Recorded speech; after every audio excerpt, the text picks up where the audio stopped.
ಜಯತಿ ಪರಾಶರಸೂನು ಸತ್ಯವತಿ ಹೃದಯನಂದನೋ ವ್ಯಾಸಃ ಯಸ್ಯ ಹಾಸ್ಯಕಮಲಗಲಿತಂ ವಾङ्ಮಯಮೃತಂ ಜಗತ್ಪಿಬತಿ ಭುಜಗಭೋಗಾಭಮುದ್ಯಮ್ಯ ಹೃದಯಂ ನಿಜಭುಜಂ ದಕ್ಷಿಣಂ ಲಕ್ಷಣಾಢ್ಯಂ ಲಲಿತಮುದ್ರಿಕ್ತವಿಜ್ಞಾನಮುದ್ರಂ ಭಜ ಭಜ ಅನಂತಮಿತ್ಯಾಲಪಂತಂ ಪ್ರಣತವಾನ್ ಪ್ರಾಣಿನಾಂ ಪ್ರಾಣಭೂತಂ ಪ್ರಣತಿಭಿಃ ಪ್ರಣಯೇ ಪೂರ್ಣಬೋಧಂ ಭವದವೋಷ್ಣೇನ ತಾತಪ್ಯಮಾನಾನ್ ಭುವಿ ಪರಂ ನಾಥಮಪ್ರೇಕ್ಷಮಾಣಾನ್ ಭುವನಮನ್ಯೇನ ಚ ಅನ್ಯೇನ ದೋಷ್ಣಾ ಭವತು ಭೀರ್ಮಾ ಇತಿ ನಃ ಸಾಂತ್ವಯಂತಂ ಪ್ರಣತವಾನ್ ಪ್ರಾಣಿನಾಂ ಪ್ರಾಣಭೂತಂ ಪ್ರಣತಿಭಿಃ ಪ್ರಣಯೇ ಪೂರ್ಣಬೋಧಂ. ನನ್ನ ಅಧ್ಯಾತ್ಮ ಬಂಧುಗಳೇ, ಕಳೆದ ಬಾರಿ ದ್ವಾದಶ ಸ್ತೋತ್ರದ 8 ಸ್ತೋತ್ರಗಳನ್ನು ಏನೋ ಮುಗಿಸಿದ್ದೆ. ಈ ಬಾರಿ 8-9 ಸ್ತೋತ್ರಗಳಾಗಿರಬೇಕು. ಈ ಬಾರಿ ಅದರ ಮುಂದುವರಿಕೆ, ಈ ಬಾರಿ ಅದನ್ನು ಮುಕ್ತಾಯ ಮಾಡೋಣ ಅಂತ ಆಲೋಚನೆ ಇದೆ. ಎಲ್ಲಿವರೆಗೆ ಬರುತ್ತೆ ಗೊತ್ತಿಲ್ಲ. ಇವತ್ತು ನಾವು ನೋಡ್ತಕ್ಕಂಥದ್ದು ಅವನ ಶ್ರೀಪತಿರ ಪ್ರತಿರಧಿಕೇಶಾದಿಭವಾದಿ ಅನ್ನುವಂಥದ್ದು. ಭಗವಂತನ ಪಾದಾದಿ ಕೇಶಾಂತ ವರ್ಣನೆ ಮೇಲು ನೋಟಕ್ಕಿದೆ. ಅದರಲ್ಲಿ ಒಂದೆರಡು ಪದ್ಯಗಳಲ್ಲಿ ದಶಾವತಾರದ ವರ್ಣನೆ ಕೂಡ ಗೂಢವಾಗಿ ಅಂತರ್ಗತವಾಗಿದೆ. ಆ ಸ್ತೋತ್ರದ ಅರ್ಥ ವಿಸ್ತಾರವನ್ನು ಈ ಬಾರಿ ಈಗ ಮೊದಲು ನೋಡೋಣ. ಅದು ಮುಗಿದ ಮೇಲೆ ಮತ್ತೆ 2 ಸ್ತೋತ್ರ ಇದೆ. ಆಮೇಲೆ ಮತ್ತೊಂದು ಸ್ತೋತ್ರ ಇದೆ. ಅದು ಆಚಾರ್ಯರು ತನ್ನ ತತ್ವವಿವೇಕದ ಕೊನೆಯಲ್ಲಿ ಹೇಳಿದ್ದು. ಆಮೇಲೆ ಕಂದುಕ ಸ್ತುತಿ ಇದೆ. ಇನ್ನೂ 4-5 ಪದ್ಯಗಳಿವೆ ನೋಡಬೇಕಾದ್ದು. ಇದು 19 ಅಂದರೆ ಕೊನೆಗೆ ಕೊಲಫೋನ್ ಸೇರಿ 18 ಪದ್ಯಗಳಲ್ಲಿ ಭಗವಂತನ ಪಾದಾದಿ ಕೇಶಾಂತ ವರ್ಣನೆ ಮಾಡತಕ್ಕಂಥ ಒಂದು ವಿಚಿತ್ರವಾದ ಹಾಡುಗಬ್ಬ ಇದು. ಇದನ್ನು ವಾಸ್ತವಿಕವಾಗಿ ಛಂದೋಬದ್ಧವಾಗಿ ಸಂಸ್ಕೃತದ ಛಂದಸ್ಸಿನ ನಡೆ ಇಲ್ಲ ಇದರಲ್ಲಿ.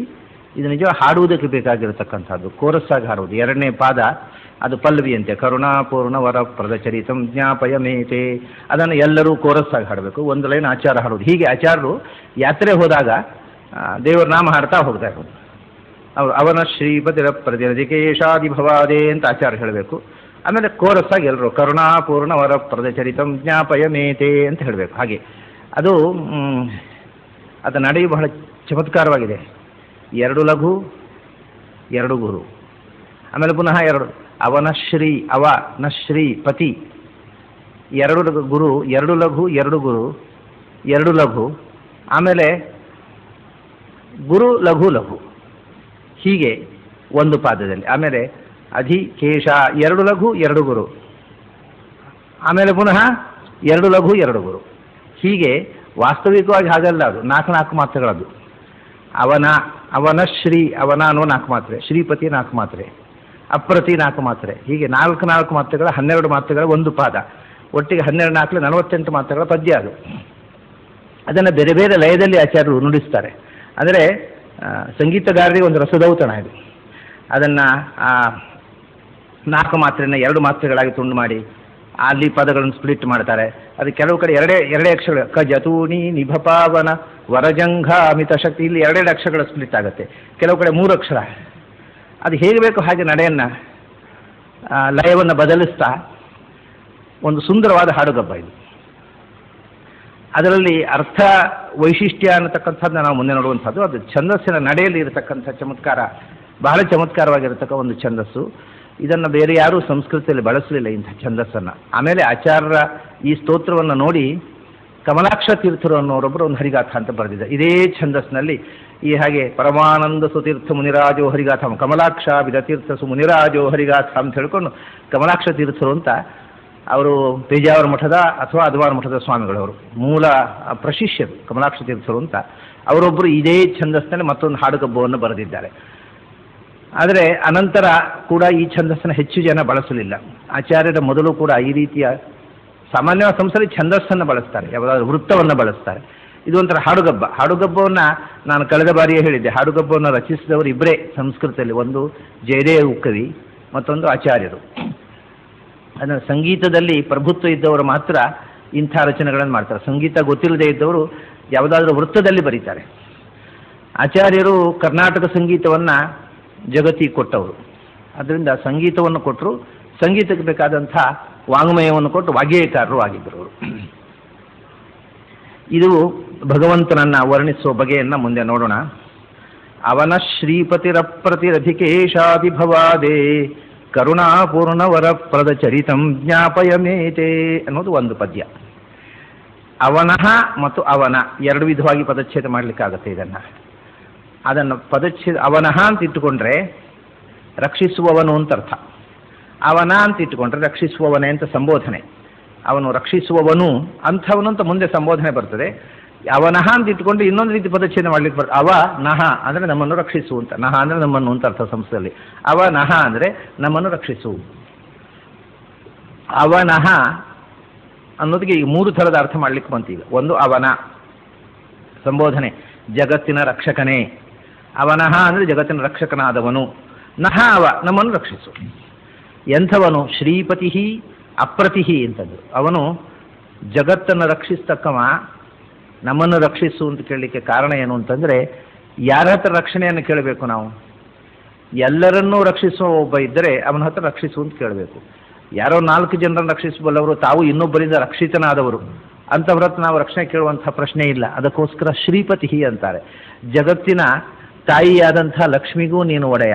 ಜಗತ್ತಿನ ತತ್ವಗಳಲ್ಲೇ ಜೀವಕೋಟಿಯಲ್ಲಿ ಹಿರಿಯನಾದವ ಚತುರ್ಮುಖ, ಅವನಿಗೂ ತಾಯಿಯಾಗಿರತಕ್ಕಂಥ ಲಕ್ಷ್ಮಿ, ಅವಳಿಗೂ ಪತಿ ಅಂತಂದರೆ ಇದಕ್ಕಿಂತ ಮಿಗಿಲಾದ ಒಂದು ತತ್ವ ಇನ್ನೊಂದಿಲ್ಲ. ಆದ್ದರಿಂದ ನಿನ್ನ ಹತ್ರ ನಾವು ರಕ್ಷಣೆಯನ್ನು ಕೇಳ್ತಾ ಇದ್ದೇವೆ. ಯಾರ್ಯಾರದ್ದು ರಕ್ಷಣೆ ಕೇಳಿ ಏನು ಉಪಯೋಗ? ತಾವೇ ಅರಕ್ಷಿತರಾದವರ ಬಳಿ ನಮ್ಮನ್ನು ರಕ್ಷಿಸು ಅಂತ ಕೇಳಿ ಏನೂ ಉಪಯೋಗ ಇಲ್ಲ. ರಕ್ಷಣೆ ಯಾವುದರಿಂದ? ಭಯದಿಂದ ರಕ್ಷಣೆ. ಎಲ್ಲರೂ ಭಯಗ್ರಸ್ತರು. ಭಯ ಯಾವಾಗ ಬರುತ್ತೆ ಅಂದರೆ 2 ಕಾರಣದಿಂದ ಭಯ ಬರುತ್ತೆ. ಒಂದು ಅಜ್ಞಾನದಿಂದ ಭಯ ಬರುತ್ತೆ, ಇನ್ನೊಂದು ನಮಗಿಂತ ಬಲಿಷ್ಠರಿಂದ ಭಯ ಬರ್ತದೆ. ಭಯಕ್ಕೆ 2 ಕಾರಣ. ಒಂದು ನಮಗೆ ಅಜ್ಞಾನ, ನಾನು ಹಿಂದೆ ಹೇಳಿದ್ದೆ, ರಾತ್ರಿಯ ಹೊತ್ತು ಹೋಗುವಾಗ ಹೆದರಿಕೆ ಆಗತ್ತೆ ಅಂತೇವೆ, ಟಾರ್ಚ್ ಕೊಡಿ ಅಂತೇವೆ. ಕಾರಣ ಏನು ಅಂದರೆ ಅಜ್ಞಾನ, ಏನಿದೆ ಅಂತ ಗೊತ್ತಿಲ್ಲ. ಕತ್ತಲಿನಲ್ಲಿ ಅಜ್ಞಾನದಿಂದ ಭಯ ಬರುತ್ತೆ. ಇನ್ನೊಂದು ನಮಗಿಂತ ಬಲಿಷ್ಠರಿದ್ದರೆ ಅವರು ಏನಾದ್ರು ನಮ್ಮನ್ನು ಸೋಲಿಸಿಬಿಡ್ತಾರೋ ಅಂತ ಭಯ. ಹೀಗೆ ಒಂದು ದೃಷ್ಟಿಯಿಂದ ಅದು ಕೂಡ ಒಂಥರದ ಅಜ್ಞಾನವೇ. ಬಲಿಷ್ಠರು ಏನು ಮಾಡ್ತಾರೆ ಅಂತ ಗೊತ್ತಿಲ್ಲದೇ ಇರೋದ್ರಿಂದಲೇ ಭಯ. ಅವರು ರಕ್ಷಿಸಲೂಬಹುದು, ಸೋಲಿಸಲೂಬಹುದು. ಮೂಲಭೂತವಾದ ಭಯದ ಕಾರಣ ಅಜ್ಞಾನ. 2ನೇ ಭಯದ ಕಾರಣ ನಮಗಿಂತ ಬಲಿಷ್ಠರಾದ ವ್ಯಕ್ತಿ ಇರುವಂಥದ್ದು. ಆದ್ದರಿಂದ ಬ್ರಹ್ಮಾದಿ ದೇವತೆಗಳಿಗೆ ಕೂಡ ಒಂದು ರೀತಿಯಿಂದ ಭಯ ಇದೆ. ಯಾಕೆಂದರೆ ಅಜ್ಞಾನ ಬಂಧರೂಪವಾದ ಸಂಸಾರದಿಂದ ಅವರು ಪಾರಾಗಲಿಲ್ಲ. ಆದರೆ ಬ್ರಹ್ಮದೇವರಿಗೆ ಭಯ ಅನ್ನೋದು ಬಹಳ ನಿಮಿತ್ತ ಮಾತ್ರ, ಒಂದು ನೆಪ. ಯಾಕೆಂದರೆ ಅವರಿಗೆ ಅಜ್ಞಾನ ಇಲ್ಲ ಅಷ್ಟೊಂದು. ಭಗವಂತ ಅವನಿಗಿಂತ ಬಲಿಷ್ಠನಾದ ಒಬ್ಬ ಇದ್ದಾನೆ, ಆದರೆ ಭಗವಂತನಿಂದ ಅಪಾಯ ಇಲ್ಲ ಅನ್ನುವ ಎಚ್ಚರ ಇದೆ. ಬಲಿಷ್ಠರಿಂದ ಭಯ ಇಲ್ಲ, ಆದರೂ ಸೋಬಿಭೇತ್ ಅಂತ ಅವನು ಹೆದರಿದ ಅಂತ ಉಪನಿಷತ್ತರು ಹೇಳ್ತಾರೆ. ಒಂದು ಇಡೀ ಬ್ರಹ್ಮದೇವರ ಜೀವನದಲ್ಲಿ ಒಂದು 2-3 ಬಾರಿ ಚಿಕ್ಕ ಪ್ರಮಾಣದ ಭಯ, ಅದು ಭಯದ ನಾಟಕ ಇದೆ ಅಂತ ಹೇಳ್ತಾರೆ ಶಾಸ್ತ್ರಗಾರರು. ಅಂತೂ ಭಯ ಇದೆ, ಯಾಕೆಂದರೆ ಅವನಿಗಿಂತ ಬಲಿಷ್ಠನಾದ ಒಬ್ಬ ಇದ್ದಾನೆ. ಭಗವಂತನ ಭೀಷಾ ಸ್ಮಾದ್ವಾತಪ್ಪವತೆ ಭೀಷೋದೇತಿ ಸೂರ್ಯ. ಇಂದ್ರಾದಿ ದೇವತೆಗಳು, ವಾಯುದೇವರು ಅವನ ಭಯದಿಂದ ತಮ್ಮ ಕರ್ತವ್ಯದಲ್ಲಿ ನಿರತರಾಗಿದ್ದಾರೆ. ಅಂದರೆ ಭಯ ಅಂತಂದರೆ ಅಲ್ಲಿ ಅವನ ಆಜ್ಞೆಗೆ ಬದ್ಧರಾಗಿ, ಅವನ ಆಜ್ಞೆಯನ್ನು ಮೀರಿದರೆ ತಮಗೆ ಅಪಾಯ ಇದೆ ಅನ್ನುವ ಎಚ್ಚರ, ಅಷ್ಟೇ ಭಯ ಅಂದರೆ. ಹೀಗೆ ಎಲ್ಲರೂ ಬ್ರಹ್ಮಾದಿ ದೇವತೆಗಳು ಭಯಗ್ರಸ್ತರು. ಒಂದು ದೃಷ್ಟಿಯಿಂದ ಲಕ್ಷ್ಮೀ ಕೂಡ ಭಗವಂತನ ನಿಯತಿಗೆ ಬದ್ಧರಾದವಳೆ. ಇನ್ನೊಂದು ಅಜ್ಞಾನ ಅನ್ನೋದು ಸಂಸಾರ ಬಂಧನಕ್ಕೆ ಕಾರಣವಾಗಿರತಕ್ಕಂಥದ್ದು. ಅದು ಲಕ್ಷ್ಮೀ ದೇವಿಗೆ ಇಲ್ಲ, ಆದರೆ ಬ್ರಹ್ಮಾದಿ ದೇವತೆಗಳಿಗೆ, ಬ್ರಹ್ಮದೇವರಿಗೆ ಅಜ್ಞಾನ ಇಲ್ಲ, ಆದರೆ ಅಜ್ಞಾನದ ಒಂದು ದಗ್ಧಪಟದಂತೆ ಅಂತ ಹೇಳ್ತಾರೆ. ಅದು ನಿಜವಾಗಿ ಸಂಸಾರ ಬಂಧನಕ್ಕೆ ಬೇಕಾಗಿರತಕ್ಕಂಥ ಒಂದು ನೆಪ ಅಷ್ಟೇ. ಆದರೆ ಉಳಿದವರೆಲ್ಲರಿಗೂ ಅಜ್ಞಾನ ಇದೆ. ಆದ್ದರಿಂದ ಅಜ್ಞಾನದಲ್ಲಿ ಇರುವವರು, ಭಯಗ್ರಸ್ತರಾದವರು ಯಾರೂ ನಮ್ಮನ್ನು ರಕ್ಷಿಸುವುದು ಸಾಧ್ಯ ಇಲ್ಲ ಪೂರ್ಣ ಪ್ರಮಾಣದಲ್ಲಿ. ಅದಕ್ಕೋಸ್ಕರ ಯಾರ ಹತ್ರ ರಕ್ಷಣೆ ಕೇಳಬೇಕು ಅಂದರೆ ಯಾರಿಗೆ ಅಜ್ಞಾನ ಇಲ್ಲವೋ, ಯಾರು ಭಯಗ್ರಸ್ತನೇ ಅಲ್ಲವೋ ಅವನು. ಅಂದರೆ ಯಾರಕ್ಕಿಂತ ಉತ್ತಮನಿಲ್ಲವೋ ಅವನು ಭಯಗ್ರಸ್ತನಾಗುವುದಿಲ್ಲ. ಭಗವಂತನ ಒಬ್ಬನಿಗೆ ಅಜ್ಞಾನ ಇಲ್ಲ. ಯಾಕೆಂದರೆ ಅಜ್ಞಾನ ಬರುವುದು ತಮೋಗುಣದಿಂದ, ರಜೋಗುಣದಿಂದ. ಅದು ಗುಣಮಾನಿನಿಯಾಗಿರತಕ್ಕಂಥ ಪ್ರಕೃತಿಯಿಂದ. ಅವಳಿಗೂ ನಿಯಾಮಕನಾಗಿರತಕ್ಕಂಥ ಭಗವಂತನಲ್ಲಿ ಅಜ್ಞಾನ ಇರುವುದು ಸಾಧ್ಯ ಇಲ್ಲ. ಮತ್ತು ಲಕ್ಷ್ಮಿಗೂ ಪತಿ ಆದ್ದರಿಂದ ಅವನಿಗಿಂತ ಉತ್ತಮನಾದವ ಇನ್ನೊಬ್ಬ ಇರುವುದು ಸಾಧ್ಯ ಇಲ್ಲ. ಹಾಗಾಗಿ ಶ್ರೀಪತಿ ಅನ್ನುವಂಥ ಶಬ್ದ ಭಗವಂತನೇ ಯಾಕೆ ನಮ್ಮನ್ನು ರಕ್ಷಿಸಬೇಕು ಅಂತಂದರೆ ಭಗವಂತ ಎಲ್ಲಕ್ಕಿಂತ ದೊಡ್ಡವ ಮತ್ತು ಭಗವಂತ ಅಜ್ಞಾನ ದೂರ, ಅಜ್ಞಾನ ಬದ್ಧರಾದವ, ನಮಗಿಂತ ಉತ್ತಮರಿಂದ ಭಯಗ್ರಸ್ತರಾದವ, ಅಂಥವರಿಂದ ರಕ್ಷಣೆಯನ್ನು ಪಡೆಯಬೇಕು ಅನ್ನುವ ಅಭಿಪ್ರಾಯ. ಅವನ ಶ್ರೀಪತಿ ಅಪ್ರತಿ ಅಂತ ಅದನ್ನೇ ಮತ್ತೆ ಸ್ಪಷ್ಟವಾಗಿ ಹೇಳಿದರು. ಭಯ ಇನ್ನೊಬ್ಬರಿಂದ ಬರಬಹುದು, ಉತ್ತಮರಿಂದ ಭಯ ಬರಬಹುದು, ಅಥವಾ ನಮ್ಮ ಸಮಾನ ಸ್ಕಂಧರಿಂದಲೂ ಭಯ ಬರಬಹುದು. ಸಮಾನ ಸ್ಕಂಧರು ಹೋರಾಟಕ್ಕೆ ನಿಂತರೆ ಯಾರು ಗೆಲ್ತಾರೆ ಯಾರು ಸೋತ ಹೇಳಲಿಕ್ಕೆ ಬರುವುದಿಲ್ಲ. ಸದೃಶನಿಂದ, ಸಮಾನನಿಂದ ಅಥವಾ ಉತ್ತಮನಿಂದ ಭಯ ಅಂತ ಇರೋದು. ಭಗವಂತನಿಗೆ ಉತ್ತಮನಿಲ್ಲ ಅಂತ ಆಯಿತು. ಅಪ್ರತಿ ಅಂದರು, ಸಮಾನನೂ ಇಲ್ಲ. ಪ್ರತಿ ಅಂದರೆ ಅವನ ಪ್ರತಿಸ್ಪರ್ಧಿಯಾಗಿ ನಿಲ್ತಕ್ಕ ಸರಿಸಮಾನನಾದವ. ಭಗವಂತನಿಗೆ ಸಮಾನನೂ ಇಲ್ಲ, ಭಗವಂತನಿಗೆ ಉತ್ತಮನೂ ಇಲ್ಲ. ಅದರಿಂದ ಅವನು ಮಾತ್ರವೇ ಎಲ್ಲವನ್ನು ರಕ್ಷಿಸಬಲ್ಲ ಅಂತ. ಅವನ ಶ್ರೀಪತಿ. ಇಲ್ಲಿ ನಹ ಅವ ಅನ್ನೋದಕ್ಕೂ ಕೂಡ ಎರಡು ಅರ್ಥ ಮಾಡ್ಬೋದು. ನಹ ಅಂದರೆ ಇಡೀ ನಿನ್ನ ಭಕ್ತ ಸಮುದಾಯವನ್ನು, ಬಹುವಚನಿದೆ ನಮ್ಮನ್ನು ಅಂತ. ನಾವು ಅಂತಂದಾಗ ಆಚಾರ್ಯರು ತನ್ನನ್ನು ಜೊತೆಗೆ ಇಡೀ ಭಗವಂತನ ಭಕ್ತ ಸಮುದಾಯವನ್ನು, ಸಾತ್ವಿಕ ಜೀವಕೋಟಿಯನ್ನು ಮನಸ್ಸಿನಲ್ಲಿ ಇಟ್ಟುಕೊಂಡು ಹೇಳಿದ್ದು ಅಂತ ಒಂದು. ಮತ್ತೊಂದು ನಹ ಅಂದರೆ ನಮ್ಮನ್ನು ಅಂದರೆ ನನ್ನನ್ನು ಅಂತ ಅರ್ಥ, ವಾಯುದೇವರನ್ನೇ. ಯಾಕೆಂದರೆ ಆತ್ಮನಿ ಬಹುವಚನಂ ಅಂತ ಸಂಸ್ಕೃತದಲ್ಲಿರುವುದು. ನಾನು ಅನ್ನುವುದನ್ನು ಬಹುವಚನದಲ್ಲಿ ಹೇಳಬಹುದು, ಆದರೆ ಇನ್ನೊಬ್ಬರನ್ನು ಬಹುವಚನದಲ್ಲಿ ಹೇಳುವಾಗ ಬಹುಮಂದಿಯೇ ಇರಬೇಕು ಸಂಸ್ಥೆಯಲ್ಲಿ. ಅವರು ಅಂತ ಒಬ್ಬ ವ್ಯಕ್ತಿಗೆ ಸಂಸ್ಥೆಯಲ್ಲಿ ಹೇಳುವುದಿಲ್ಲ. ಆದರೆ ನಮ್ಮನ್ನು ನಾವು ಅಂತ ಹೇಳ್ಬೋದು. ನಾವು ಅಂತಂದರೆ ನಾನು ಅಂತ ಅರ್ಥ. ಕಾರಣ ಏನು ಅಂತಂದರೆ ನಾನು ಅಂತ ಒಬ್ಬ ವ್ಯಕ್ತಿಯಾಗಿ ಯಾರೂ ಏನನ್ನೂ ಮಾಡುವುದಿಲ್ಲ. ನಾನು ಏನಾದರೂ ಮಾಡ್ತೇನೆ ಅಂದರೆ ಏನು ಮಾಡ್ತೇನೆ? ನನ್ನ ಇಂದ್ರಿಯಗಳ ಮೂಲಕ ಏನನ್ನೋ ಮಾಡ್ತೇನೆ. ಕಣ್ಣಿನ ಮೂಲಕ ನೋಡ್ತೇನೆ, ಕಿವಿಯ ಮೂಲಕ ಕೇಳ್ತೇನೆ. ಇದು ಇಂದ್ರಿಯಗಳ ಮೂಲಕ ಏನು ಮಾಡುವುದಿದ್ದರೂ ಮನಸ್ಸಿನ ಮೂಲಕ ಯೋಚಿಸ್ತೇನೆ. ಯಾವ ಕ್ರಿಯೆ ಆಗಬೇಕಾಗಿದ್ದರೂ ಕಾಯೇನ ವಾಚ ಮನಸ ಅಂತ ಬಾಯಿಯ ಮೂಲಕ ಮಾತನಾಡುವುದು. ಈ ಇಂದ್ರಿಯಗಳ ಮೂಲಕ, ಕರ್ಣಗಳ ಮೂಲಕ ನಮ್ಮ ಕಾರ್ಯವನ್ನು ಮಾಡ್ತೇವೆ. ಪ್ರತಿಯೊಂದು ಕರ್ಣದಲ್ಲೂ ಇಂದ್ರಿಯಾಭಿಮಾನಿ ದೇವತೆಗಳಿದ್ದಾರೆ. ಹಾಗಾಗಿ ನನ್ನ ಮೂಲಕ ನಾನೇ ನಾನಾಗಿ ಏನನ್ನೂ ಮಾಡುವುದಿಲ್ಲ. ಇಂದ್ರಿಯಾಭಿಮಾನಿ ದೇವತೆಗಳ ಮೂಲಕ ನಾನು ಮಾಡ್ತೇನೆ ಎನ್ನುವ ಅನುಸಂಧಾನಕ್ಕೋಸ್ಕರ ಪ್ರಾಚೀನರು ನಾನು ಅಂತ ಅಂತಿರಲಿಲ್ಲ, ನಾವು ಅಂತಾರೆ. ನಾವು ಅಂದರೆ ನನ್ನ ಒಳಗಿರತಕ್ಕ ದೇವತೆಗಳು ನನ್ನ ಮೂಲಕ ಮಾಡಿಸ್ತಾರೆ ಅನ್ನೋದನ್ನು ಆ ಅನುಸಂಧಾನ ಮಾಡುವುದಕ್ಕೋಸ್ಕರ ಏಕವಚನವನ್ನು ಬಳಸದೆ ಬಹುವಚನವನ್ನು ಬಳಸ್ತಿದ್ರು. ಹಾಗಾಗಿ ನಹ ಅಂದರೆ ಒಬ್ಬನೇ ವ್ಯಕ್ತಿ ನಾವು ಅಂತ ಹೇಳ್ಬೋದು. ಆದರೆ ಆಚಾರ್ಯರಿಗೆ ನಾವು ಅಂತ ಹೇಳಿದಾಗ ಯಾರು? ಇಂದ್ರಿಯಾಭಿಮಾನ ದೇವತೆಗಳು ಅವರು ನಿಯಂತ್ರಿಸುವವರು ಯಾರು ಇಲ್ಲವಲ್ಲ. ಅಲ್ಲಿಯೂ ಕೂಡ ಭಗವಂತ ಅನೇಕ ರೂಪದಿಂದ ಅವರನ್ನು, ಒಂದೊಂದು ಇಂದ್ರಿಯದಲ್ಲಿ ಒಂದೊಂದು ರೂಪದಿಂದ ಇದ್ದು ಭಗವಂತ ನಿಯಂತ್ರಿಸ್ತಾ ಇರುವುದರಿಂದ ವಾಯುದೇವರು ಕೂಡ ನಾವು ಅಂತಾರೆ. ಅಂದರೆ ನಾನು ಸ್ವತಂತ್ರವಾಗಿ ಏನೂ ಮಾಡ್ತಾ ಇಲ್ಲ, ಭಗವಂತರ ಅನೇಕ ರೂಪಗಳಿಂದ ಒಳಗೆ ನಾನು ನಿಯಂತ್ರಿತನಾಗಿ ಮಾಡ್ತಾ ಇದ್ದೇನೆ. ಹಾಗಾಗಿ ನಹ ಅವ ಅನ್ನೋದಕ್ಕೆ ನಮ್ಮನ್ನು ರಕ್ಷಿಸು ಅಂದರೆ ನನ್ನನ್ನು ರಕ್ಷಿಸು ಅಂತ ಒಂದು ಅರ್ಥ. ಎರಡನೇ ಅರ್ಥ ನಮ್ಮೆಲ್ಲರನ್ನೂ ರಕ್ಷಿಸು ಅಂತ. ನನ್ನನ್ನು ರಕ್ಷಿಸು ಅಂತ ಆಚಾರ್ಯರು ಯಾಕೆ ಪ್ರಾರ್ಥನೆ ಮಾಡಬೇಕು? ಆಚಾರ್ಯರಿಗೆ ಭಗವಂತನ ರಕ್ಷೆ ಇದೆ ಅಂತ ಖಚಿತವಾಗಿ ಗೊತ್ತುಂಟಲ್ಲ.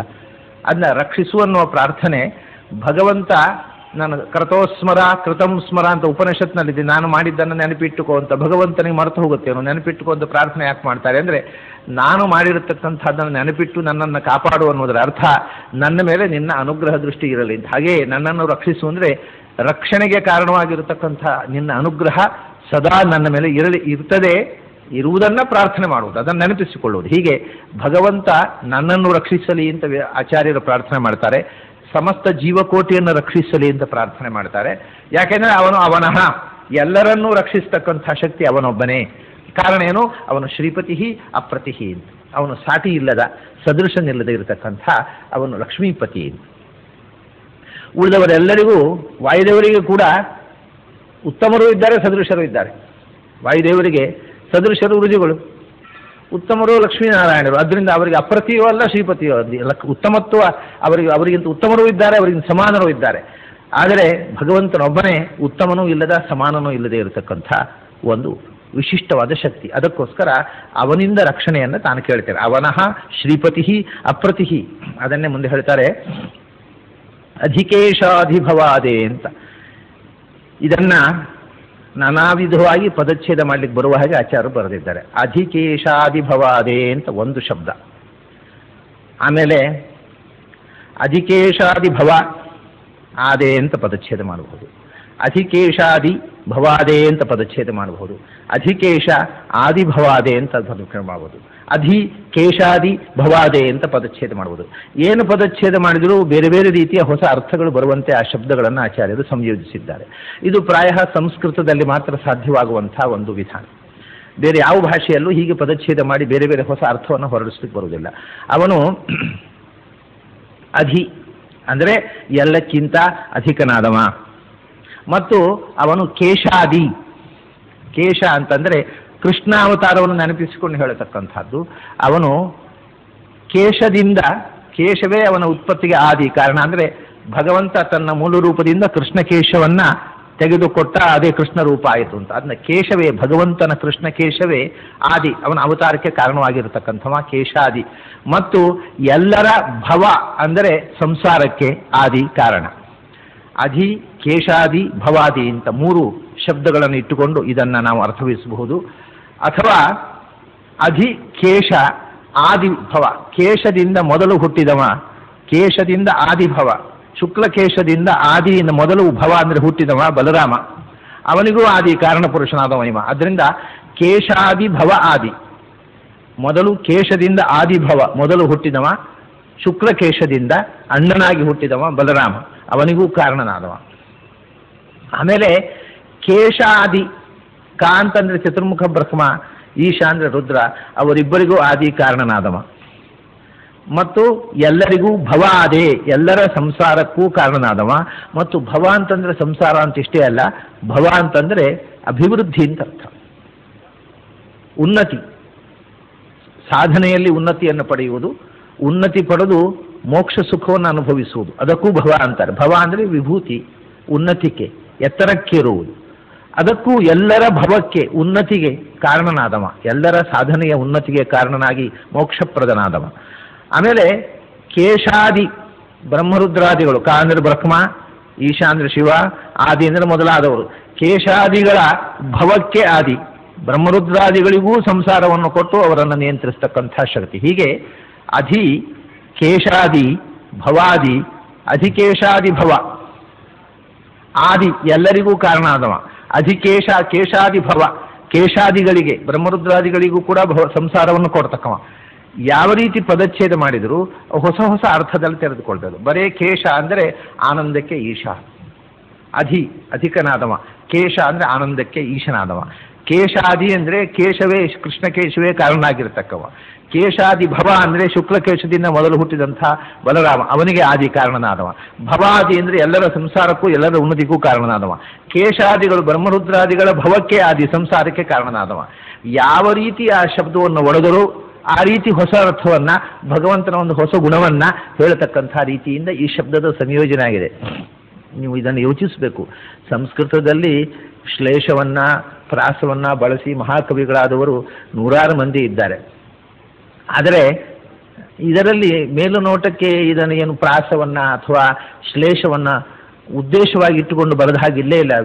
ಅವನ ಪ್ರತಿ ಅಧಿಕೇಶಾದಿ ಭವಾದೆ, ಒಂದು ಸರಳವಾದ ಅರ್ಥವನ್ನು ಹೇಳ್ತಾ ಹೋಗತಕ್ಕಂಥ ತೀರಾ ಸರಳವಾದ ವಿಶೇಷಣಗಳಿಂದ, ಆದರೆ ಅದನ್ನು ಹೇಗೆ ಒಡೆದರೂ ಹಾಗೆ ಅರ್ಥ ಆಗತಕ್ಕಂಥ ರೀತಿಯಲ್ಲಿ ಅದನ್ನು ಸಂಯೋಜನೆ ಮಾಡಿದ ರೀತಿ ಪ್ರಾಯ ಸಂಸ್ಕೃತ ಸಾಹಿತ್ಯದಲ್ಲಿ ಈ ಥರ ಯಾರೂ ಬರೆದಿಲ್ಲ. ಯಾವ ಕವಿಯೂ ಅದನ್ನು ಈ ರೀತಿ ಹೇಗೆ ಪದಚ್ಛೇದ ಮಾಡಿದ್ರು ಅರ್ಥ ಆಗುವ ಥರ ಬರೆದಿಲ್ಲ. ಅವರದ್ದೇ ಒಂದು ಪದಚ್ಛೇದ ಇರ್ತದೆ, ಕಷ್ಟಪಟ್ಟು ಒದ್ದಾಟಪಟ್ಟು ಶಬ್ದಗಳನ್ನು ಸಂಯೋಜಿಸಿರ್ತಾರೆ. ಅವರು ಉದ್ದೇಶಪಟ್ಟಂತೆ ಪದಚ್ಛೇದ ಮಾಡಿದರೆ ಅದು ಒಂದು ಅರ್ಥ ಕೊಡುತ್ತೆ. ಇದು ಹಾಗಲ್ಲ, ಹೇಗೆ ಪದಚ್ಛೇದ ಮಾಡಿದರೆ ಹಾಗೆ ಅರ್ಥ ಕೊಡುತ್ತೆ. ಯಾವ ಶಬ್ದವನ್ನು ಎಲ್ಲಿ ನಿಲ್ಲಿಸಿದ್ರು ಅಲ್ಲಿ ಒಂದು ಹೊಸ ಅರ್ಥ ಕೊಡ್ತದೆ. ಕರುಣಾಪೂರ್ಣ ವರಪ್ರದ, ಇದು ಕೋರಸ್ಸಾಗಿ ಹೇಳ್ತಕ್ಕಂಥದ್ದು. ಮೊದಲು ಭಗವಂತನನ್ನು ಹೀಗೆ ಸ್ತೋತ್ರ ಮಾಡಿದರು. ಅಂದರೆ ಬ್ರಹ್ಮರುದ್ರಾದಿಗಳಿಗೂ ಕಾರಣನಾದವ, ಲಕ್ಷ್ಮಿಗೂ ಪತಿಯಾದವ, ಆದ್ದರಿಂದ ನಮ್ಮನ್ನು ರಕ್ಷಿಸು ಅಂತ ಹೇಳಿದರು. ಹೇಳಿ ಕರುಣಾಪೂರ್ಣ ವರಪ್ರದ ಚರಿತಂ ಜ್ಞಾಪಯ ಮೇತೆ. ರಕ್ಷಣೆ ಅಂದರೆ ಏನು? ಭಗವಂತ ನಮ್ಮನ್ನು ರಕ್ಷಿಸುವುದು ಅಂದರೆ ಏನು? ಅದಕ್ಕೆ ಹೇಳ್ತಾರೆ, ನಿಜವಾಗಿ ನಾವು ಯಾವ ರೀತಿಯ ರಕ್ಷಣೆಯನ್ನು ಬಯಸ್ತೇವೆ ಅಂದರೆ, ಕೆಲವರು ಹೇಳ್ತಾರೆ ಬೇಕಾದಷ್ಟು ಆಳು ಕಾಳುಗಳನ್ನು ಕೊಡು, ಅದರಿಂದ ನಾವು ಬೇಕಾದ ದೊಡ್ಡ ಮನೆ ಕೊಡು, ಬೇಕಾದ ಸಂಪತ್ತು ಕೊಡು, ಅದೆಲ್ಲ ಅವರು ಕೇಳೋದು. ರಕ್ಷಣೆ ಯಾವುದರಿಂದ ಅಂದರೆ, ನಾನು ಹೇಳಿದೆ ಅಜ್ಞಾನದಿಂದ ಭಯ, ಜ್ಞಾನದಿಂದ ರಕ್ಷೆ, ಅಭಯದ ರಕ್ಷಣೆ ಬೇಕು. ಅದಕ್ಕೇನು ಬೇಕು ಅಂದರೆ ಇನ್ನೇನನ್ನೂ ಅವರು ಕೇಳುವುದಿಲ್ಲ ದೇವರ ಹತ್ರ, ನಿನ್ನ ಮಹಿಮೆಯ ಅರಿವನ್ನು ಕೊಡು. ಚರಿತಂ ಜ್ಞಾಪಯ ಮೇ ತೇ, ಮೇ ತೇ ಚರಿತಂ ಜ್ಞಾಪಯ. ನಿನ್ನ ಚರಿತ್ರವನ್ನು, ನಿನ್ನ ಲೀಲೆಯ ಮಹಿಮೆಯನ್ನು, ನಿನ್ನ ಅವತಾರದ ಲೀಲೆಯ ಮಹಿಮೆಯನ್ನು ಮೇ ಜ್ಞಾಪಯ, ನನಗೆ ತಿಳಿಸಿಕೊಡು ಅಂತಾರೆ. ಇದು ಪ್ರತಿಯೊಬ್ಬನೂ ಹಾಡಬೇಕಾದ್ದು. ನಾನು ಹೇಳಿದೆ ಇಲ್ಲಿ ಒಂದು ಗಮನಿಸಿ, ಮೊದಲು ನಹ ಅಂತ ಬಹುವಚನ ಇದೆ, ನಮ್ಮನ್ನು ರಕ್ಷಿಸು ಅಂತ. ಉತ್ತರಾರ್ಧದಲ್ಲಿ ಮೇ ಅಂತಿದೆ, ನನಗೆ ನಿನ್ನ ಚರಿತ್ರೆ ಅಂತ ತಿಳಿಸು, ನಮಗೆ ಅಂತ ಇಲ್ಲ. ಇದ್ರೆ ನಹ ಅಂತಲೇ ಹೇಳಬೇಕಿತ್ತು. ಯಾಕೆಂದರೆ ಇದನ್ನ ಎಲ್ಲರೂ ಒಟ್ಟಿಗೆ ಹೇಳುವಂಥದ್ದು. ಇದು ಪ್ರತಿಯೊಬ್ಬನೂ ಮೇ ಅಂತ ಅನ್ಬೇಕು, ಯಾರೋ ಒಬ್ಬರ ಪರವಾಗಿ ಇನ್ನೊಬ್ಬ ಹೇಳೋದಲ್ಲ. ಅದೇ ಮೇ ಚರಿತಂ ಜ್ಞಾಪಯ ಅಂತ ಹೇಳುವಾಗ ಎಷ್ಟು ಮಂದಿ ಶಿಷ್ಯರು, ಅಷ್ಟೂ ಮಂದಿ ಶಿಷ್ಯರು ಚರಿತಂ ಜ್ಞಾಪಯ ಮೇತೆ, ನನಗೆ ನಿನ್ನ ಚರಿತೆ ಅಂತ ತಿಳಿಸು ಅಂತ ಪ್ರತಿಯೊಬ್ಬನು ಹೇಳ್ತಾನೆ. ಆದ್ದರಿಂದ ಎರಡನೇ ಲೈನ್ನಲ್ಲಿ ನಮಗೆ ಇಲ್ಲ, ನನಗೆ ಅಂತಿದೆ. ಯಾಕೆಂದರೆ ಮೊದಲು ಎಲ್ಲರ ಪರವಾಗಿ ಆಚಾರ್ಯ ಒಬ್ಬರು ಹೇಳಿದರು, ಎರಡನೇ ಸಾಲನ್ನು ಎಲ್ಲರೂ ಕೋರಸ್ ಆಗಿ ಹೇಳ್ತಾರೆ. ಅದು ಪ್ರತಿಯೊಬ್ಬರು ನನಗೆ ಕೊಡು ಅಂತ ಕೇಳಬೇಕು. ಚರಿತಂ ಜ್ಞಾಪಯ ಮೇತೆ, ನಿನ್ನ ಚರಿತ್ರೆಯನ್ನು ನನಗೆ ತಿಳಿಸಿಕೊಡು ಅಂದರೆ ಭಗವಂತನ ಮಹಿಮೆಯ ಅರಿವನ್ನು ಕೊಡು. ಆಚಾರ್ಯರು ಕೂಡ ಕೇಳ್ತಾರೆ, ಇದು ಬಹಳ ಮುಖ್ಯ, ನನಗೆ ಅಂತ, ನಮಗೆ ಅಂತ ಹೇಳಿ ಅಲ್ಲ, ನನಗೆ ನಿನ್ನ ಚರಿತ್ರೆಯನ್ನು ತಿಳಿಸು ಅಂತ. ಇದರಿಂದ ಏನು ಹೇಳ್ತಾ ಇದ್ದಾರೆ ಆಚಾರ್ಯರು? ಜೀವಕೋಟಿಯಲ್ಲಿ ಶ್ರೇಷ್ಠ, ಅಜ್ಞಾನದ ಲೇಪ ಇಲ್ಲದೆ ಪೂರ್ಣ ಜ್ಞಾನ ಸ್ವರೂಪನಾದ ತಾನೂ ಕೂಡ ಭಗವಂತನನ್ನು ಪೂರ್ಣವಾಗಿ ತಿಳಿದಿಲ್ಲ. ಅಂದು ಭಗವಂತನ ಚರಿತೆಯ ಬಿತ್ತರವನ್ನು ತಾನೂ ಕೂಡ ತಿಳಿಯಬೇಕಾದದ್ದಿದೆ. ಪೂರ್ತಿ ತನಗೂ ತಿಳಿದಿಲ್ಲ, ಲಕ್ಷ್ಮೀದೇವಿಗೆ ತಿಳಿದಿಲ್ಲ, ತನಗೇನು ತಿಳಿದೀತು ಅನ್ನುವಂಥ ಭಗವಂತನ ಮುಂದೆ ಈ ನೈತ್ಯಾನುಸಂಧಾನ ಬಹಳ ಸ್ಪಷ್ಟವಾಗಿ ಈ ಮಂತ್ರದಲ್ಲಿ ಆಚಾರ್ಯ ತೋರಿಸಿದ್ದಾರೆ. ಚರಿತಂ ಜ್ಞಾಪಯ ಮೇತೆ ಅಂತ. ಎಂಥ ಭಗವಂತ! ಇಲ್ಲಿ ಎರಡು ವಿಶೇಷಣ ಇದೆ. ಕರುಣಾಪೂರ್ಣ ವರಪ್ರದ ಅಂತ. ಕರುಣಾಪೂರ್ಣ ಭಗವಂತ, ಅವನ ಮಹಿಮೆಯನ್ನು ನಮಗೆ ತಿಳಿಸಬೇಕಾಗಿದ್ದರೆ ಮೊದಲನೇದಾಗಿ ಭಗವಂತನ ಕಾರುಣ್ಯವನ್ನು ಪ್ರಾರ್ಥಿಸ್ತಾರೆ. ಯಾಕೆಂದರೆ ಒಂದು ಮಾತಿದೆ ಶಾಸ್ತ್ರದಲ್ಲಿ, ಒಬ್ಬ ಮನುಷ್ಯ ಜೀವನದಲ್ಲಿ ಎಷ್ಟು ತಪ್ಪು ಮಾಡಬಹುದು, ಅದನ್ನು ತಿದ್ದಿಕೊಳ್ಳಲಿಕ್ಕೆ ಎಷ್ಟು ಜನ್ಮ ಬೇಕು? ಒಂದು ಜನ್ಮದಲ್ಲಿ ಕನಿಷ್ಠ 10 ಜನ್ಮಕ್ಕೆ ಬೇಕಾದಷ್ಟು ಪಾಪ ಸಂಚಯ ಆಗುತ್ತೆ. ಹಾಗಾದರೆ ಅದನ್ನು ಪರಿಹಾರ ಮಾಡಿಕೊಳ್ಳೋದು ಯಾವಾಗ? ಯಾಕೆಂದರೆ ಪ್ರತಿಯೊಂದು ಜನ್ಮದಲ್ಲಿ ಹುಟ್ಟಿದಾಗಲೂ 10 ಜನ್ಮಕ್ಕೆ ರಿಸರ್ವೇಷನ್ ಆಯಿತು. ಹೀಗೆ ಆಗ್ತಾ ಹೋದರೆ 10 ಬಾರಿ ಹುಟ್ಟಿದಾಗ ಮತ್ತೆ 100 ಬಾರಿ ಹುಟ್ಟುವಂಥ ಅವಕಾಶ ಬಂತು. ಹುಟ್ಟದೇ ಇರುವಂತೆ ಮಾಡಬೇಕಾಗಿದ್ದರೆ ಭಗವಂತನ ಕಾರುಣ್ಯವೇ ಬೇಕು. ಇವನ ಸ್ವಂತ ಸಾಧನೆಯಿಂದ ತಾನು ಮಾಡಿದ್ದನ್ನೆಲ್ಲ ತೊಳೆದುಕೊಳ್ಳುವುದು ಸಾಧ್ಯವೇ ಇಲ್ಲ. ಅದಕ್ಕೆ ಜ್ಞಾನಾಗ್ನಿ ಸರ್ವಕರ್ಮಾಣಿ ಭಸ್ಮಸಾತ್, ಭಗವಂತನ ಅರಿವಿನಿಂದ ಮಾತ್ರವೇ ಈ ಜನ್ಮದ ಸಂಕಲೆಯ ಬಂಧನದಿಂದ ಕಳಚಿಕೊಳ್ಳಬಹುದು. ಅದಕ್ಕೋಸ್ಕರ ಚರಿತಂ ಜ್ಞಾಪಯ, ಅದರಿಂದ ಜ್ಞಾನವನ್ನು ಕೊಟ್ಟು ಈ ಪರ್ವತದ ಭಾರದಿಂದ, ತಲೆಯ ಮೇಲೆ ಪಾಪದ ಪರ್ವತದ ಭಾರ ಇದೆ, ಅದನ್ನು ಎತ್ತಿ ಕೆಳಕ್ಕೆ ಹಾಕುವುದು ಸಾಧ್ಯ ಇಲ್ಲ. ನಾನೇ ಕುಸಿತಾ ಇದ್ದೇನೆ ಆ ಭಾರದಿಂದ, ನೀನು ಅದನ್ನು ಆ ಭಾರವನ್ನು ಕಳಚಬೇಕು ಅಂತ. ಅದಕ್ಕೆ ಕಾರಣ ಏನು ಅಂದರೆ ನಿನ್ನ ಅಪಾರ ಕರುಣೆ, ಕರುಣಾಪೂರ್ಣ. ಆದ್ದರಿಂದಲೇ ನೀನು ಕರುಣೆಯಿಂದಲೇ ವರಪ್ರದ, ನಾವು ಬಯಸಿದ ಬಯಕೆಯನ್ನು, ವರ ಅಂದರೆ ನಾವು ಇಷ್ಟು ಬಯಸಿದ್ದು, ನಾವು ಬಯಸಿದ್ದನ್ನೆಲ್ಲ ಕೊಡುವಂಥ, ಏನು ಮಕ್ಕಳು ಕೇಳಿದ್ರು ತಾಯಿ ಪ್ರೀತಿಯಿಂದ ಮಕ್ಕಳಿಗೆ ಕೊಡುವಂತೆ ನಾವು ಬಯಸಿದ್ದನ್ನೆಲ್ಲ ನಮಗೆ ಕೊಡತಕ್ಕಂಥ ಕಾರುಣ್ಯ ನಿನ್ನಲ್ಲಿ ಇರುವುದರಿಂದ ಮಾತ್ರವೇ ನಾವು ಸಂಸಾರದಿಂದ ಪಾರಾಗುವುದು ಸಾಧ್ಯ. ಹೊರತು ನಾವು ಮಾಡಿದ ಪಾಪವನ್ನು ತೊಳೆದುಕೊಂಡು ನಾವು ಸ್ವಚ್ಛರಾಗುವುದು ನಿನ್ನ ಕಾರುಣ್ಯ ಇಲ್ಲದಿದ್ದರೆ ಎಂದೂ ಸಾಧ್ಯ ಇಲ್ಲ ಅನ್ನುವುದು ಒಂದು. ಕರುಣಾಪೂರ್ಣ ವರಪ್ರದ ಅಂತ. ಇನ್ನೊಂದು ಅರ್ಥ ಇದೆ ಇದಕ್ಕೆ, ಕರುಣಾಪೂರ್ಣ ವರಪ್ರದ ಅಂತ ಒಂದೇ ಶಬ್ದ ಇದೆ. ಯಾಕೆ ಅಂದರೆ ಒಂದು ಕಡೆ ಆಚಾರ್ಯರು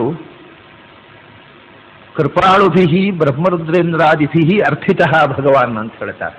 ಅಂದರೆ ಲೋಕದ ಜನರಲ್ಲಿ ಇರತಕ್ಕಂಥ ಅಜ್ಞಾನದಿಂದ ಅವರು ಕಷ್ಟಪಡುತ್ತಿರುವುದನ್ನು ನೋಡಿ ಕರುಣೆ ಹೊಂದಿದ ದೇವತೆಗಳು ಭಗವಂತನ ಹತ್ರ ಪ್ರಾರ್ಥಿಸಿದ್ರು, ನೀನು ಭೂಮಿಯಲ್ಲಿ ಅವತರಿಸಬೇಕು ಅಂತ ಹೇಳಿ. ಹಾಗಾಗಿ ಕರುಣಾಪೂರ್ಣರಾದವರು ನಮ್ಮ ಅಜ್ಞಾನವನ್ನು ನೋಡಿ ನಮ್ಮ ಮೇಲೆ ಕರುಣಾಪೂರ್ಣರಾದಂಥ ಬ್ರಹ್ಮರುದ್ರಾದಿ ದೇವತೆಗಳು, ಅವರ ಅಭೀಷ್ಟ ಏನು ಅಂದರೆ ಭಗವಂತ ಅವತರಿಸಬೇಕು ಅನ್ನೋದು. ಅಂಥ ಅಭೀಷ್ಟ ವರವನ್ನು ಕೊಟ್ಟವ ಅಂದರೆ ದೇವತೆಗಳ, ಕರುಣಾಪೂರ್ಣರಾದ ದೇವತೆಗಳಿಂದ ಪ್ರಾರ್ಥಿತನಾಗಿ ಅವರ ಅಭೀಷ್ಟದಂತೆ ಭೂಮಿಯಲ್ಲಿ ಅವತರಿಸಿ ಬಂದವ ಎನ್ನುವುದು ಕರುಣಾಪೂರ್ಣ ವರಪ್ರದ ಅನ್ನುವುದರ ಅರ್ಥ. ಕರುಣಾಪೂರ್ಣ ಅಂದರೆ ಅಜ್ಞಾನ ತುಂಬಿರತಕ್ಕಂಥ ಲೋಕ, ಆ ಲೋಕದ ಮೇಲೆ ಕೃಪಾಳುಗಳಾದಂಥ ದೇವತೆಗಳು ಕರುಣಾಪೂರ್ಣರು. ಅವರ ವರ ಅಂದರೆ ಭಗವಂತ ಭೂಮಿಗೆ ಇಳಿದು ಬಂದು ಜನರ ಅಜ್ಞಾನವನ್ನು ಪರಿಸಬೇಕು ಅನ್ನೋ ಅಭೀಷ್ಟ, ಅದನ್ನು ಕೊಟ್ಟವ. ಕರುಣಾಪೂರ್ಣ ವರಪ್ರದನಾದವ ಭಗವಂತ. ಆಮೇಲೆ ಇನ್ನೂ ಒಂದಿದೆ ಅದರಲ್ಲಿ ಅರ್ಥ, ಕರುಣ, ಆಮೇಲೆ ಅಪೂರ್ಣ ವರಪ್ರದ. ಕರುಣ ಅಂತಂದರೆ ಭಗವಂತ ಕಾರುಣ್ಯ ಮೂರ್ತಿ. ಅಪೂರ್ಣರು ಅಂದರೆ ಯಾರು ಜ್ಞಾನಾದಿಗಳಿಂದ ಪೂರ್ಣರಲ್ಲವೋ, ಯಾರು ಭಗವಂತನನ್ನು ಪೂರ್ಣ ಅಂತ ಉಪಾಸನೆ ಮಾಡುವುದಿಲ್ಲವೋ ಅವರು, ಅಂಥವರ ವರ ಅಂದರೆ ಬಯಕೆಯನ್ನು, ಪ್ರದ ಅಂದರೆ ನಾಶ ಮಾಡುವ ಅಂತ ಸಂಸ್ಥೆಯಲ್ಲಿ. ಇದು ವಿಚಿತ್ರ. ಸಂಸ್ಥೆಯಲ್ಲಿ ಪ್ರದ ಅಂದರೆ ಕೊಡುವವನು ಹೌದು, ಕೊಡದೇ ಇರುವವನು ಹೌದು, ಎರಡಕ್ಕೂ ಪ್ರದ ಅಂತಾರೆ. ದಾ ಅಂತಾರೆ ದೋ ಖಂಡನೆ ಅಂತ. ಅದನ್ನು ದಾ ಅಂದರೆ ಕೊಡುವುದು ಹೌದು, ದಾನೆ ದೋ ಖಂಡನೆ ಅಂತ. ಕೊಡುವವನು, ದಾ ಅಂದರೆ ಕೊಡುವವನು, ದಾ ಅಂದರೆ ಕೊಡದಿರುವವನು, ಎರಡೂ ಅರ್ಥ ಆಗುತ್ತೆ ಸಂಸ್ಥೆಯಲ್ಲಿ. ಅದರಿಂದ ಯಾರು ಅಪೂರ್ಣರೋ ಅಂದರೆ ಯೋಗ್ಯತಾಪೂರ್ಣರಲ್ಲವೋ, ಅಯೋಗ್ಯರೋ ಅವರ ಬಯಕೆಗಳನ್ನು, ಯಾಕೆಂದರೆ ಎರಡೂ ಬಂತು. ಜ್ಞಾನಿಗಳ ಬಯಕೆಯನ್ನು ಈಡೇರಿಸಿದ, ಅಜ್ಞಾನಿಗಳ ತಾಮಸರ ಬಯಕೆಯನ್ನು ಖಂಡಿಸಿದ. ಅದರಿಂದ ಋಷಿಗಳ ಬಯಕೆಯನ್ನು ಈಡೇರಿಸಿದ, ರಾವಣನ ಬಯಕೆಯನ್ನು ನಾಶ ಮಾಡಿದ. ಹಾಗೆ ಇಲ್ಲಿ ಪಾಂಡವರ ಬಯಕೆಯನ್ನು ಈಡೇರಿಸಿದ, ಅಪೂರ್ಣನಾದ ದುರ್ಯೋಧನನ ಬಯಕೆಯನ್ನು ಪ್ರದ ಅಂದರೆ ಖಂಡನೆ ಮಾಡಿದ. ಹೀಗೆ ಅದು ಎರಡೂ ಕರುಣೆ. ಅದು ವಿಶೇಷ. ಕರುಣೆ ಅನ್ನೋದು ಎರಡು ಕಡೆಯೂ